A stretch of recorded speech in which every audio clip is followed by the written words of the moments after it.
오늘 저녁에 하나님께서 주시는 말씀은 시편 62편 1절에서 12절입니다. 시편 62편은 구약 845페이지에 있습니다. 시편 62편 1절에서 마지막 절까지 한 절씩 교독합니다.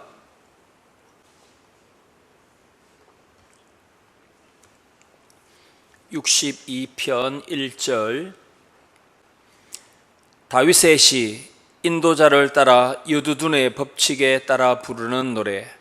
나의 영혼이 잠잠히 하나님만 바라미요 나의 구원이 그에게서 나오는도다.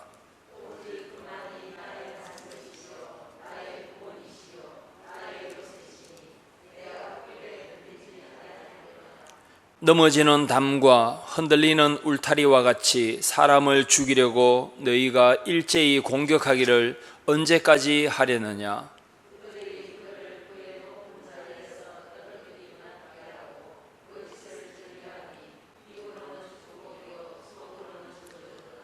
나의 영혼아 잠잠히 하나님만 바라라. 무릇 나의 소망이 그로부터 나오는도다.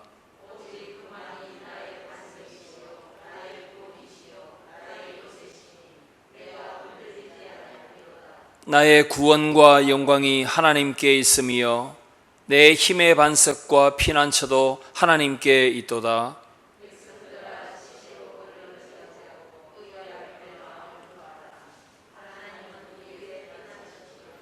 아, 슬프도다. 사람은 입김이며 인생도 속임수이니 저울에 달면 그들은 입김보다 가벼우리로다.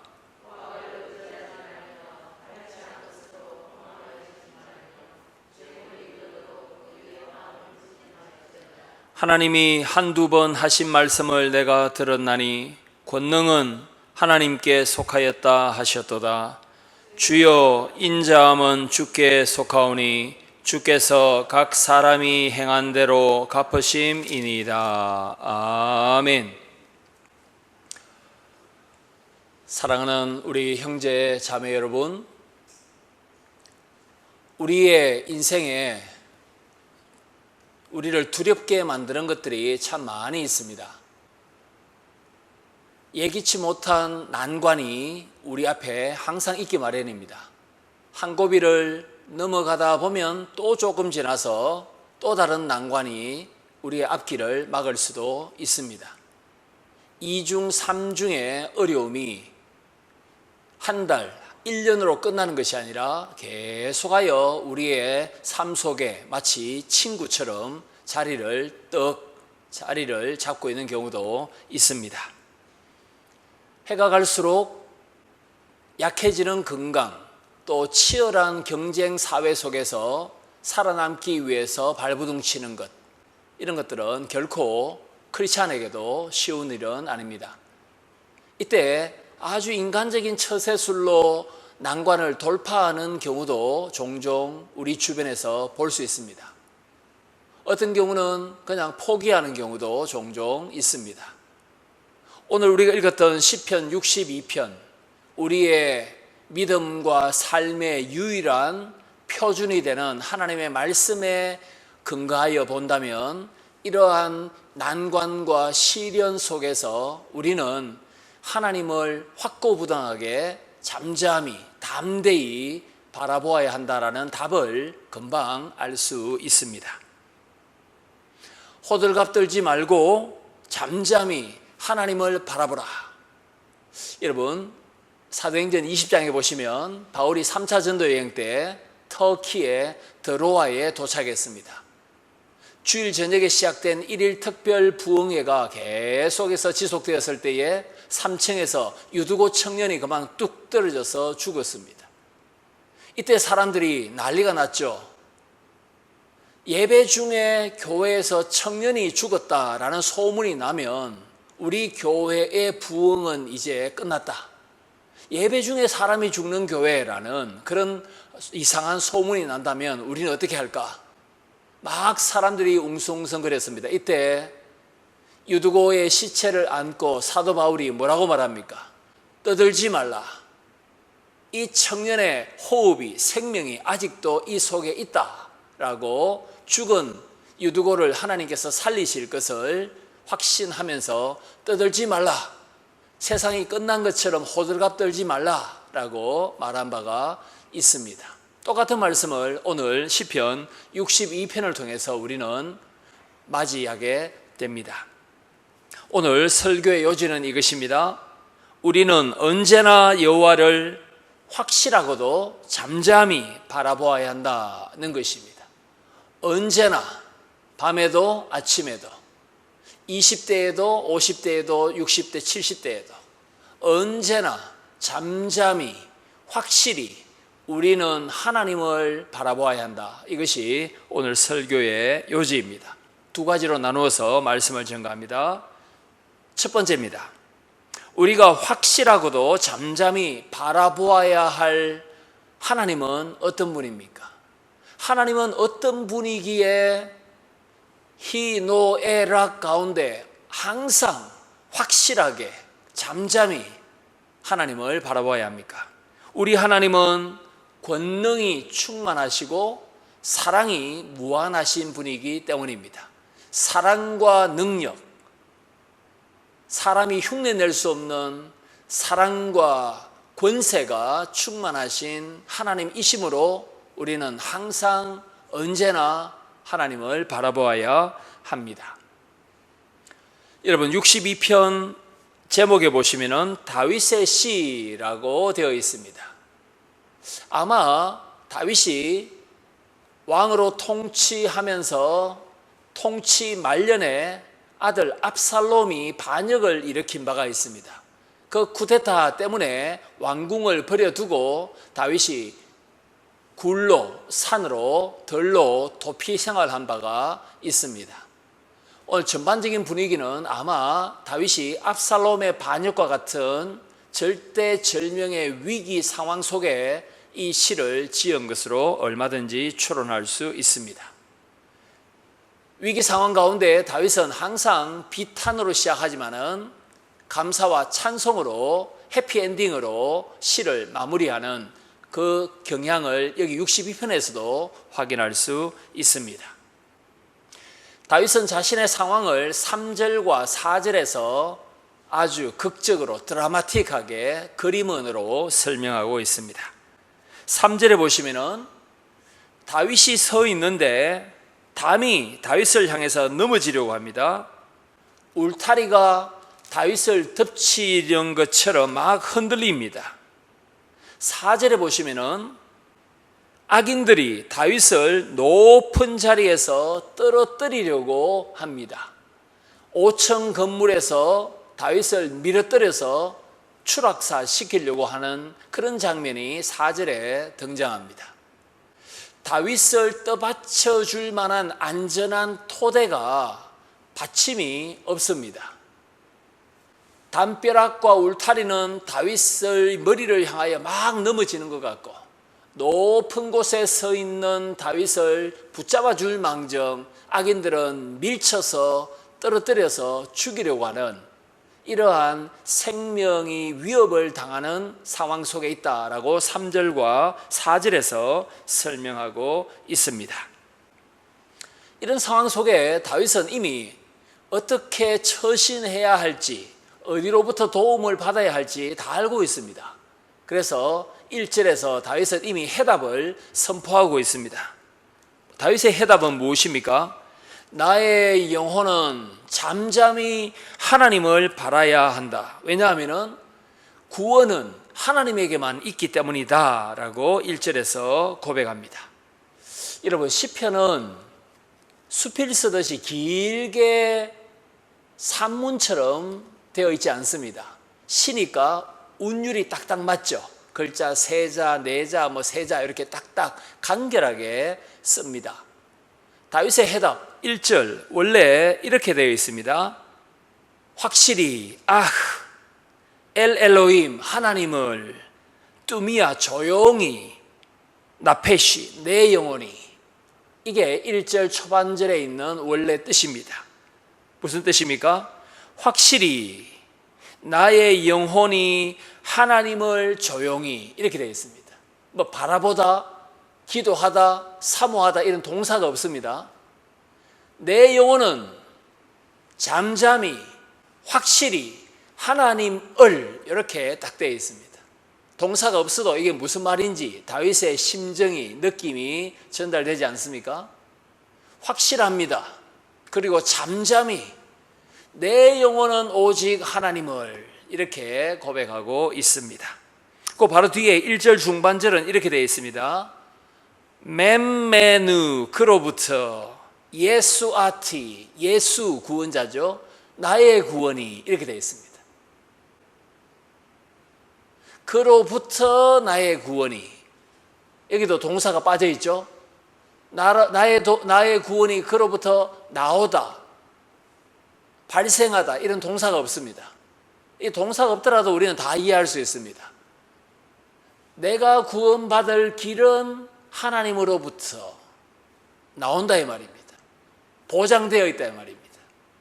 확실히 나의 영혼이 하나님을, 그로부터 나의 구원이, 1절에는 지금 동사 자체가 없습니다. 시기 때문입니다. 운율을 맞추어야 되기 때문입니다. 운문이기 때문입니다. 산문이 아니기 때문입니다. 이러한 답을 1절에서 다윗이 고백하고 있습니다. 여러분, 1절에 내 영혼이 잠잠히 하나님만 바라며, 이 내용이 5절에 또 반복됩니다. 후렴처럼 5절에도 나의 영혼아 잠잠히 하나님만 바라라, 1절과 5절이 반복되는 것을 볼 수 있습니다. 이 시는 지금 다윗이 쓴 시죠. 다윗은 이스라엘의 왕입니다. 한때는 태평성대를 누렸지만은 이 시를 지을 당시에는 다윗의 상황은 굉장히 불안정합니다. 그렇지만 다윗은 하나님으로부터 구원이 나오는 것을 알고 있기 때문에 이 하나님은 자신의 하나님뿐만 아니라 이스라엘 백성 전체, 고통당하는 모든 믿음의 공동체의 하나님도 됩니다. 그래서 8절에 다윗이 백성들아 시시로 항상 하나님을 의지하라. 백성들아 나와 함께 하나님을 의지하세. 나와 함께 하나님을 의지하세. 나의 하나님일 뿐만 아니라 모든 이스라엘 백성의 하나님도 되시도다 라고 백성들을 찬송에 초대하는 모습을 8절에서 볼 수 있습니다. 사랑하는 성도 여러분, 8절에 보시면은 8절에 중반절에 백성들아 뭐라고 말합니까? 하나님 앞에 마음을 토하라. 여러분, 토로하다, 분출시키다, 쏟아붓다 라는 뜻입니다. 솔직하게 마음에 있는 그대로, 그러나 정성과 뜻을 다하여 하나님께 다 쏟아내어라. 완전히 하나님께 쏟아내라. 마음에 하나님 앞에 감출 것이 없고 모든 것을 다 토로해내라. 하나님은 마치 거대한 바다가 수많은 강들을 다 받아들이는 것처럼 하나님은 우리의 모든 것들, 심지어 어리석은 기도조차도 하나님은 다 경청하시는 분이시라.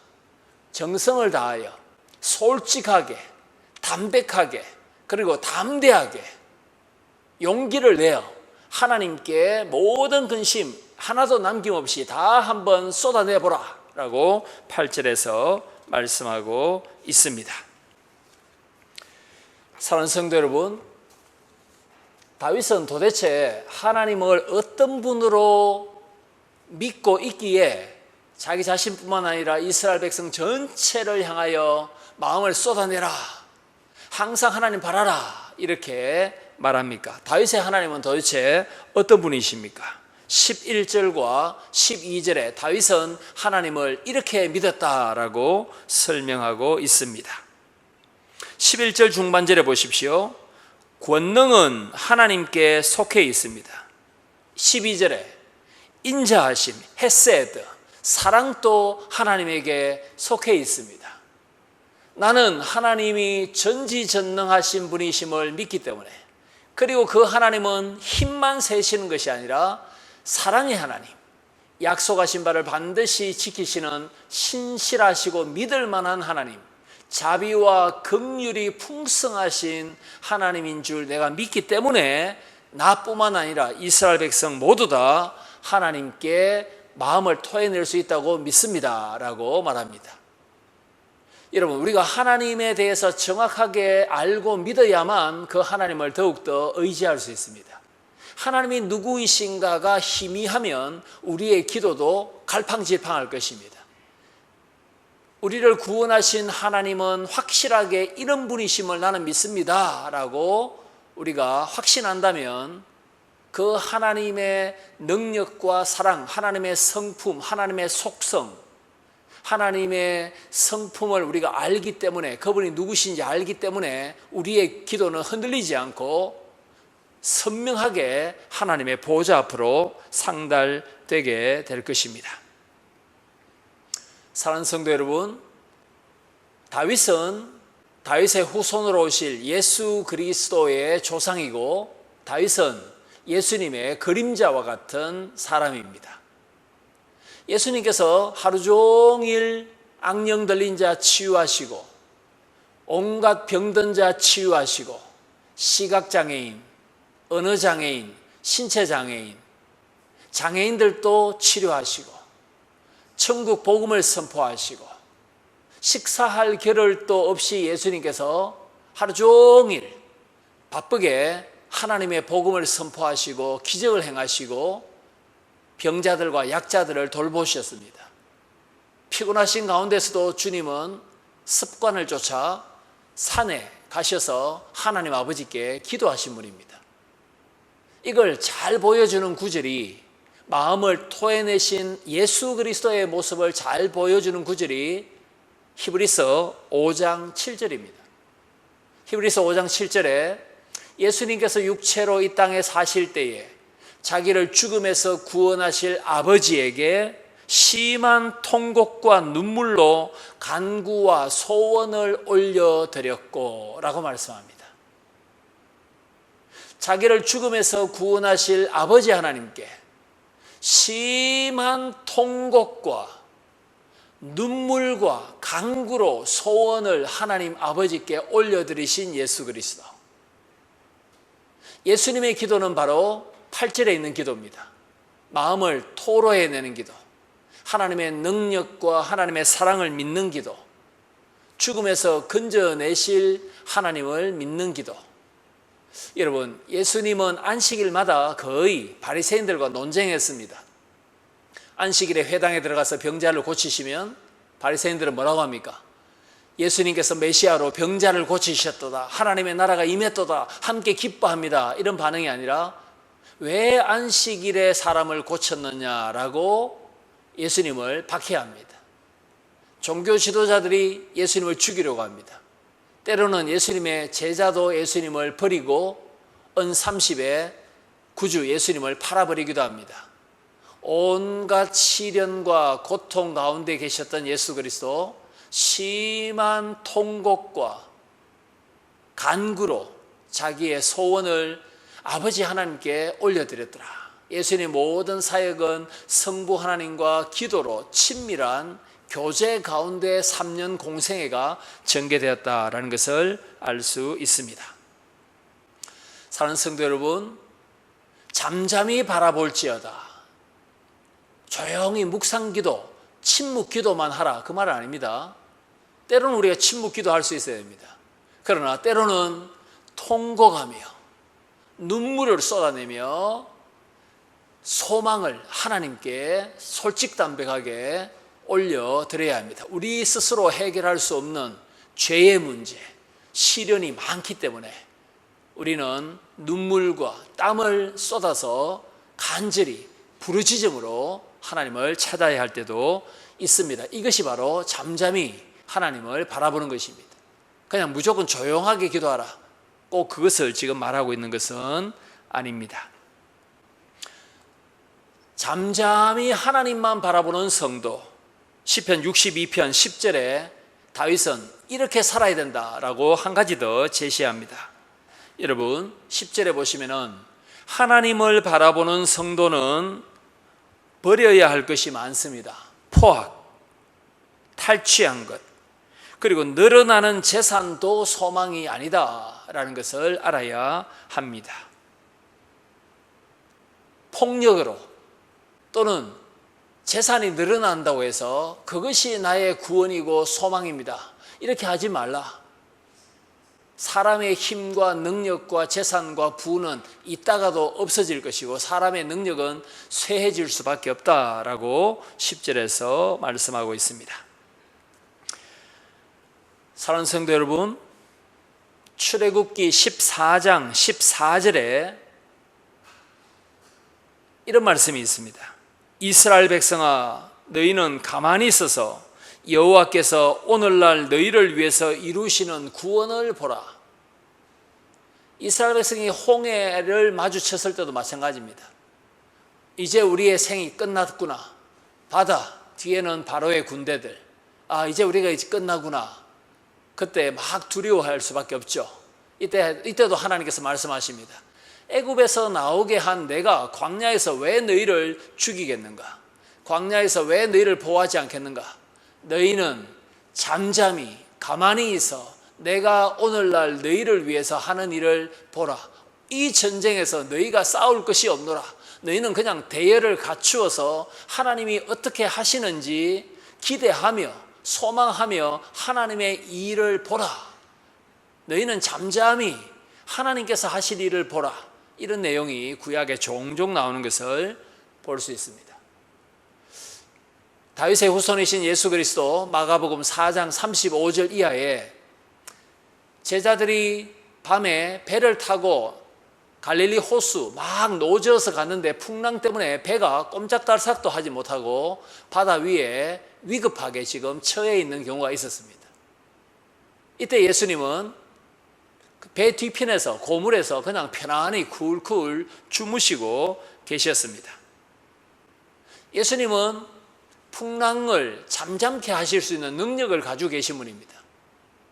제자들은 두려워할 것이 아니라 예수님을 깨워서 주여 한 번만 바다를 꾸짖어서 평온케 하여 주옵소서. 바다와 바람을 창조하신 예수님, 그냥 말씀 한마디로 평정케 하여 주옵소서. 이렇게 주님을 찾으면 되는데 마치 죽을 것처럼 그들이 두려워하는 것을 볼 수 있습니다. 배 안에 창조와 능력과 사랑에 충만하신 예수 그리스도께서 계심에도 불구하고 예수님이 바로 그 배 안에 함께 계심에도 불구하고 두려워하는 제자들의 모습이 혹시 우리 속에 성령의 위로의 성령이 우리 속에 있음에도 불구하고 두려워하는 우리의 모습과 닮았지 않느냐는 것입니다. 사랑하는 성도 여러분, 우리가 잠잠히 언제 어디서나 주님을 바라볼 수 있는 이유가 무엇입니까? 우리 하나님은 능력과 인자가 충만하신 분, 우리를 사랑하시되 끝까지 사랑하시고 우리의 인생이 70이든 80이든 우리가 이 땅에 사는 날 동안 주님은 우리에게 사랑을 베풀기를 멈추지 않는 분, 능력으로 우리와 함께 하시고 우리 교회를 능력으로 통치하시는 분이시기 때문에 우리는 언제 어디서든지 잠잠히 주님을 바라볼 수 있음을 믿습니다. 두 번째 마지막입니다. 확실하고도 잠잠히 우리가 하나님을 바라본다면 하나님의 사랑과 능력을 믿고 어떤 일이 벌어질까요? 이번 한 주도 이제 한 3일 정도 남아있는데 열심히 우리가 항상 하나님을 바라본다면 가정에서도 직장에서도 어디서든지 우리가 하나님을 바라본다면 어떤 일이 우리에게 벌어지겠습니까? 오늘 시편 62편은 하나님께서 우리를 치유하시고 우리의 모든 행한 것을 헛되지 않고 결실하도록 갚아주신다라고 말씀합니다. 우리를 치유하시고 행한 대로 갚아주시고 우리의 삶에 열매를 주신다라고 말씀하고 있습니다. 사랑하는 성도 여러분, 4절 보시면은 다윗을 괴롭히는 사람들의 특징이 하나 나타나죠. 무엇입니까? 높은 데서 다윗을 밀어서 죽이려고 할 뿐만 아니라 4절 끝에 보십시오. 거짓을 즐겨합니다. 입으로는 축복이 아니라, 복을 비는 것이 아니라 저주를 내뿜고 있습니다. 다윗은 지금 거짓말, 그리고 저주, 그리고 위협을 일상적으로 계속해서 받고 있습니다. 여러분, 내용 증명이라는 게 있지 않습니까? 내용 증명. 예를 들어서 신천지 이단 또는 여러 가지 이단에 대해서 이렇게 신학적으로 글을 쓸 수 있습니다. 근데 자기가 마음에 안 들면 이단들이 그 글 쓴 사람에게 내용 증명을 보냅니다. 저도 그런 내용 증명을 이단에 대한 논문을 썼다가 받은 적이 있습니다. 그런 내용 증명을 딱 받으면 위축될 수밖에 없습니다. 한 번 더 또 이단을 비판했다가는 이제 법정 소송이 벌어지겠구나.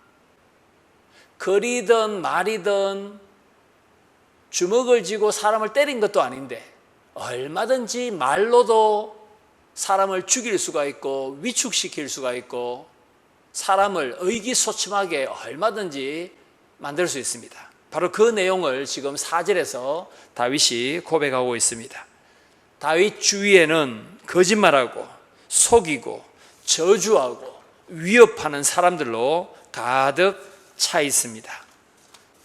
이때 다윗이 움츠러들지 않습니다. 물리적인 위협이든 언어적인 폭력이든 다윗의 힘과 능력과 소망을 꺾지는 못했습니다. 왜냐하면 다윗이 어느 폭력이든 물리적인 폭력이든 이것이 다 뭐와 같다라고 지금 알고 있는데 그것이 무엇입니까? 9절입니다. 9절 보십시오. 아 슬프도다. 사람은 입김이며 인생도 속임수다. 그리고 끝에 보십시오. 또 입김 이 말이 있죠. 그죠? 여러분 9절에 보시면은 막 말로써 위협하고 거짓말하고 악독과 저주를 야고보서에 나와 있는 것처럼 말은 우리 인생을 불사르는 굉장히 독한 것입니다. 위험한 것입니다. 말로써 사람을 막 저주하고 그것 때문에 또 우리가 또 상처를 받기도 합니다. 말로써 부모의 말 때문에 자녀가 상처받기도 하고 믿음의 공동체 안에서도 언어적인 것 때문에 상처를 받기도 합니다. 그런 상처를 우리가 잘 떨쳐버려야 되겠죠. 그런데 다윗은 9절에 그렇게 말로서 폭력을 가하는 사람들은 입김이다, 짧은 숨결이다 이렇게 평가하고 있습니다. 그런데 히브리 성경에 보시면은 이걸 입김이라고 번역하지 않고 표현하지 않고 헤벨이라고 말합니다. 이 헤벨 이 말이 뭐냐면 전도서에 그렇게 자주 나오는 겁니다. 헛되고 헛되고 헛되니 모든 것이 헛되다 할 때 바로 헛되다라는 뜻입니다. 헤벨 헤벨 헤벨 헛되고 헛되고 헛되다. 말로서 다윗을 위협했던 모든 사람들은 헛된 존재다, 공허하다, 아무것도 아니다. 하나님께서 한번 후 불어버리시면 다 날아가 버릴 지푸라기와 같다, 안개와 같다. 사실은 실체가 없는 것이다, 아무것도 아니다. 왜 그렇습니까? 하나님은 어떤 분이시기 때문입니까? 능력과 인자하심이 충만하시기 때문에 하나님께서 다윗의 원수를 자신의 원수로 삼아서 한번 불어버리시면 그냥 헛된 존재일 뿐이다 라는 것을 9절에서 고백하고 있습니다. 자, 마지막 12절 한번 보겠습니다. 주의 인자하심은 헤세드는 약속의 신실하심은 주께 속합니다. 주께서 각 사람이 행한 대로 갚아 주십니다. 나를 언어적인 폭력으로부터도 치유하시고 높은 곳에서 나를 밀어뜨려서 나를 죽이려고 하는 자들로부터도 나를 건지시고 치유하시고 넘어지는 울타리가 나를 덮치려고 할 때도 주님은 나를 보호하시고 주님은 나의 산성이시고 내가 주님을 바라보는 줄 알지 않습니까? 다윗의 결론은 12절에 무엇입니까? 내가 행한 대로 하나님은 갚아주십니다 라고 고백하고 있습니다. 결국은 다윗이 압살롬의 반역이 끝나고 난 뒤에 예루살렘 궁으로 다시 돌아옵니다. 다윗의 후손이신 예수 그리스도, 고난을 당하시고 빌라도에게 재판을 받으시고 로마 군병들로부터 수욕과 온갖 모욕을 당하셨습니다. 피와 물을 다 쏟으셔서 우리를 죄에서 해방하셨습니다. 그 예수 그리스도는 죽으시고 3일 만에 부활하셨죠. 그리고 성육하기 전에 아버지와 함께 계셨던 그 하늘로 승천하셨습니다. 다윗은 고난을 겪고 난 뒤에 궁으로 다시 돌아왔습니다. 예수님도 온갖 고난과 십자가의 모욕과 저주와 죽음을 당하시고 난 뒤에 높아지시고 부활하시고 성귀하셨습니다. 행한 대로 갚아주시고 더 넘치도록 채워주시는 하나님은 다윗과 예수 그리스도를 회복시켜 주셨듯이 우리 역시 하나님께서 우리의 모든 행하는 일들이 힘쓰고 애쓰고 주님의 나라를 위해서 땀과 눈물을 흘리는 모든 섬김과 봉사가 헛되지 않도록 하나님께서 반드시 결실케 해 주실 것을 우리가 또한 하나님 바라볼 때 믿어야 할 것입니다. 사랑하는 성도 여러분, 7년 전에 2014년 7월 30일에서 8월 10일까지 제가 아프리카 서부에 있는 가나에 여름방학 때 학예 봉사를 학생들 데리고 간 바가 있습니다. 그때 학생 한 20명과 함께 2주일 동안 가나에 가서 봉사했습니다. 고아원도 가서 봉사하고 또 선교사님과 함께 선교 활동도 하고 또 어린이 여름 성경학교 캠프도 현지 목사님들과 함께 같이 했습니다. 여러분, 고아원에 가야 되니까 우리가 물품을 많이 준비해야 되지 않습니까? 색종이, 크레파스, 도화지, 연필, 문구를 엄청나게 많이 가져왔습니다. 20명이 갔으니까 수십 킬로, 수백 킬로 가져갈 수 있죠. 가나 공항에 딱 도착하니까 장사하러 왔다, 문방구 파는 이 사람들은 비즈니스 하러 왔다 이래가지고 2시간 동안 잡혀 있었습니다. 가나까지 가는데 비행기로 굉장히 오래 걸립니다. 환승하고, 맞죠? 또 인천에서 밤 12시 반에 비행기가 출발해서 꼬박 자지도 못하고 한 이틀 동안 고생하면서 가나에 도착했는데 장사꾼들이라 해서 2시간 동안 저희들을 잡아놓습니다. 아무리 설명해도 되지 않습니다. 현지 목사님, 선교사님 와서 설명도 했습니다. 겨우겨우 학생들을 불러 모아서, 학생들아, 우리가 지금 2시간 동안 밖에 나가지도 못하고 공항에 잡혀 있는데 지금 이야기하고 놀 때가 아니다. 여기 오너라. 우리가 큰 소리로 할 필요는 없지만 하나님께 기도하자. 우리가 이 공항에서부터 우리가 기도해야 된다. 기도해야 하나님께서 응답하시고 입국 수속도 잘 될 것이 아닌가. 그래서 하나님께서 또 간섭하셔서 어려운 가운데서 2시간 만에 공항을 금색을 잘 빠져나올 수 있었습니다. 문제는 이제 그 다음 날부터입니다. 아직 일정이 한 12일 남았는데 에볼라 전염병이 가나 옆에 기니, 시에라리온에 막 퍼졌습니다. 이것도 굉장히 살상력이 높은 전염병이었습니다. 한국에서는 이제 난리 났습니다. 우리는 가나에 봉사하러 갔는데 가나와 기니를 구분 못하는 사람이 에볼라 발병지대에 고시인데 학생들이 20명 가 있다. 기니하고 가나가 똑같은 나라인 줄 알고 막 인터넷에 학교를 비방하고 욕하는 것이 가득 찼습니다. 그래서 어쩔 수 없이 학교에서 철수하라, 이틀 만에 철수하라 이렇게 합니다. 여러분, 7월 30일 8월 초수는 성수기입니다. 비행기 티켓이 하나도 없었습니다. 매일매일 우리는 철수하기 위해서 티켓을 살펴봤는데 티켓을 구할 수가 없었습니다. 결국은 끝까지 있다가 왔습니다.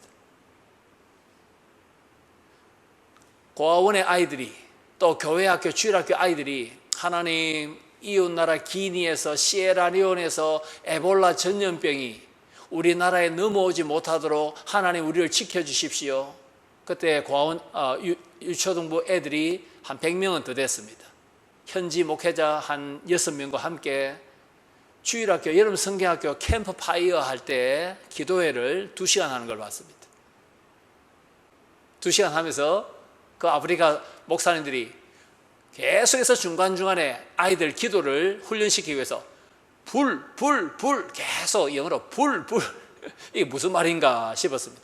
계속 막 성령의 불을 내려달라 막 그런 뜻으로 파이어, 본파이어, 불 지펴라 막 이렇게 하면서 하여튼 2시간 동안 여름 성경학교 캠파이어에서 아이들이 땀을 뻘뻘 흘리면서 하나님 우리에게 전염병으로부터 안전함을 주옵소서.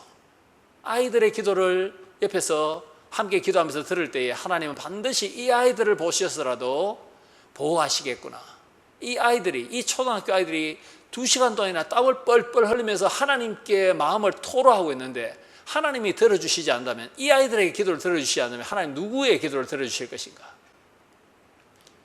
숙소 바로 앞에 오순절 계통에 교회가 금요일에 철야 기도를 하는데 새벽 3시까지 크게 앰프를 틀어놓고 기도하는 겁니다. 숙소 바로 앞에. 시차도 적응 안 되는데 맞죠? 한 3일 동안 잠을 못 자는 겁니다. 금요일에 새벽 3시까지 막 앰프 크게 틀어놓고 막 통성기도 하고 그렇게 합니다. 숙소는 굉장히 어둡고요, 정전이 잘 되고, 모기를 잡으면 그 당시에 또 말라리아가 많았습니다. 모기를 잡으면 말라리아에 감염되는 것은 아닌가? 열악한 상황 속에 한 10일 정도, 그때 성경을 읽으면서 사도행전 27장에 바울이 유라굴라 광풍을 만나고 난 뒤에 안전하게 육지에 상륙하지 않습니까? 그때 바울은 뭐라고 고백합니까? 이 배에 타고 있는 사람 아무도 죽지 않는다. 하나님께서 나에게 그렇게 말씀하셨다. 나는 하나님께서 하신 말씀을 믿노라. 그 말씀을 이제 묵상하면서 하나님의 나라와 하나님의 복음을 위하여 봉사하러 온 우리를 하나님께서 반드시 보호하신다. 바울의 하나님은 나의 하나님이시오, 다윗의 하나님은 우리의 하나님이시오. 하나님께서는 함께 간구하고 부르짖을 때마다 응답하신다. 그런 어려움을 한 10일 정도 겪고 나면은 영적으로 단련이 많이 됩니다. 물론 이제 한국에 돌아와서 3일 동안 비행기 표고 하는 악몽을 꾸기도 했습니다. 매일마다 비행기 표고 해야 되는데, 20명 비행기 표고 해야 되는데, 이게 3일 동안 얼마나 스트레스가 많이 되었던지 그런 꿈을 꾸기도 했습니다만은, 그런 어려움을 한 10일 동안, 2주 동안 혹독하게 한번 겪고 나면 그 다음에 당하는 작은 어려움들이 있죠. 이건 별거 아니다, 이런 담대함이 생기기도 합니다. 모든 어려움과 시련은, 넘어지는 울타리와 담장은 우리에게 유익이 되도록 하나님께서 훈련시키시고 더 하나님의 능력과 사랑을 확신할 수 있도록 영적으로 훈련시키시는 하나님의 손길입니다. 예수님도 심한 통곡과 눈물과 간구로 하나님 아버지께 아뢰었다면 우리일까 봅니까? 예수님도 눈물과 통곡으로 살아계신 아버지 하나님께 간구했다면 우리는 더욱더 눈물과 땀과 정성을 쏟아서 하나님께 아뢰어야 할 것입니다. 언제 말입니까? 시시때때로. 언제 말입니까? 항상 확고하게, 흔들림 없이. 그때 하나님은 반드시 우리가 행한 모든 것들을 결실케 하실 줄 믿습니다. 말씀을 맺습니다. 하나님은 우리의 반석, 피난처, 소망이십니다. 왜냐하면 그분은 전능하신 분이시고 그분은 사랑이 충만한 분이시기 때문입니다. 두려워하지 말고 내 영혼아 잠잠히 하나님만 바라라. 나의 소망이, 나의 구원이 하나님으로부터만 온다라는 다윗의 고백이 시내가에 심은 교회 우리 모두의 고백이기를 바랍니다. 남아있는 3일 동안 이번 한 주도 하나님을 힘있게 바라보고 여러분이 가지고 있는 문제, 여러분의 가정의 어려움, 여러분의 직장과 사업의 어려움, 모든 것을 주님 앞에 솔직담백하게 다 토로해내고 하나님께 올려드리는 저와 여러분이 되어서 응답받는 귀한 역사가 있기를 소망합니다. 이 시간에 내